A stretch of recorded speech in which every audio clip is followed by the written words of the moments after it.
Colorado TV news photographers have long been recognized as some of the best in the nation.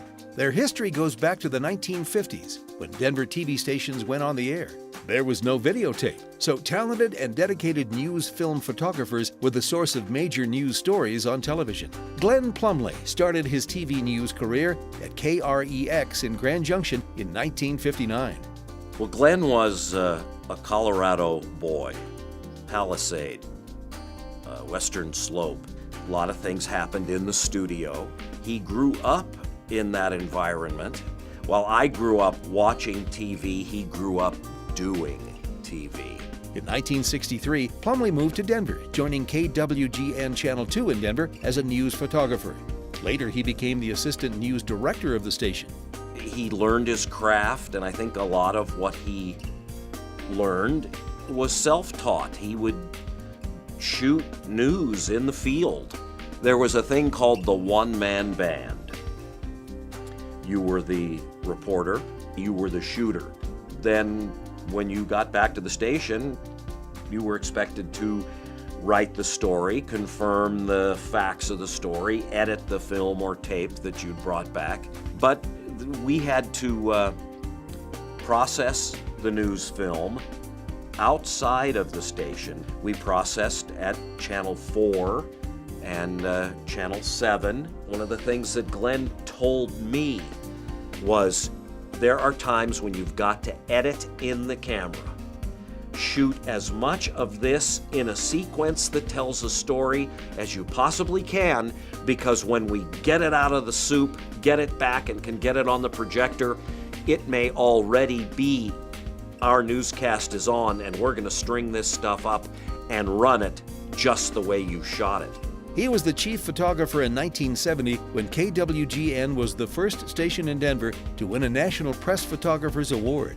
11 years later, Plumleigh left television to go to work for Golden-based Coors Brewing Company's video department.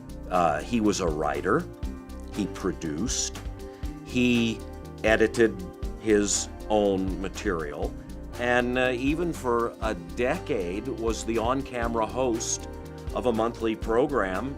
Well, later in this program, we'll take a look at how the 80s ended and how we're poised to attack the 90s. You'll also see how a California distributor harnessed more of the potential of handheld computers to improve his everyday business. In 1993, he started his own independent company, Video Production Associates. Telling the story was certainly one of the top priorities for him. Coors first commissioned Gordon Snido to create original Western paintings for use in advertising and promotional campaigns in 1979. He did a very good job of melding all of those aspects into the work that he did. On September 2nd, 1998, Glen and his wife Charlotte were going on vacation to Europe on Swissair Flight 111 over the Atlantic Ocean. Flight 111 crashed, killing all 229 people aboard. He passed doing something that he loved, travel. He took every opportunity to travel that was presented to him.